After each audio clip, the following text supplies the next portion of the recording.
Meeting நம்ம organisation ரொம்ப thanks. இப்போ நான் என்ன நினைக்கிறேன்னா, இது வந்து என்னோட ஒரு பேசிக் ஐடியா தான். அதாவது ரவிச்சந்திரன் சொன்ன மாதிரி இவ்வளவு பேக்ரவுண்ட் ப்ராசஸ் நடக்குங்கிறது நான் இப்போ தான் தெரிஞ்சுக்கணும். இவ்வளவு நடத்துறாங்க, எவ்வளவு எஃபெக்ட் போட்டீங்க, எவ்வளவு தேங்க்ஸ். இதுல என்னன்னா, இந்த மாதிரி ஒரு மீட்டிங் பேசுறதோ இந்த மாதிரி வந்து எல்லா மாவட்டங்கள் எல்லா ஊர்லயும் நடந்துதான் இருக்கு. ஸோ இது வந்து மீடியா மூலமா பர்சன்ஸ் எப்படி ரீச் ஆகுதுன்னா, மாவட்ட செய்திகள் அது அந்த காணொலியில இந்த மாதிரி மீட்டிங் நடத்துனாங்க, நாம தப்பா சொல்லல, இந்த மாதிரி நடந்துருக்கு.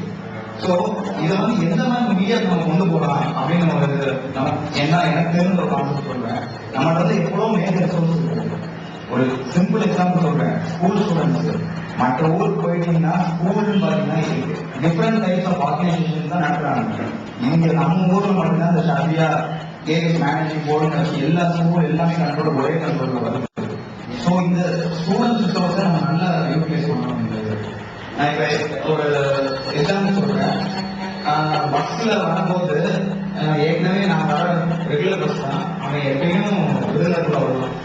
ஆனா விருதுநகர்ல போயிடலான்னு சொன்னதுக்கு அவன் சொல்றான்னா, முந்தி போயிட்டு இருந்தோம், ரோடு மோசமா இருக்கு, இது கொஸ்டின் வரும் நினைப்போம், என்ன பண்றீங்க அந்த மாதிரி. இப்போ மீட்டிங் நம்ம இப்ப நடத்துறோம், அவன் என்ன பண்ணுவான்,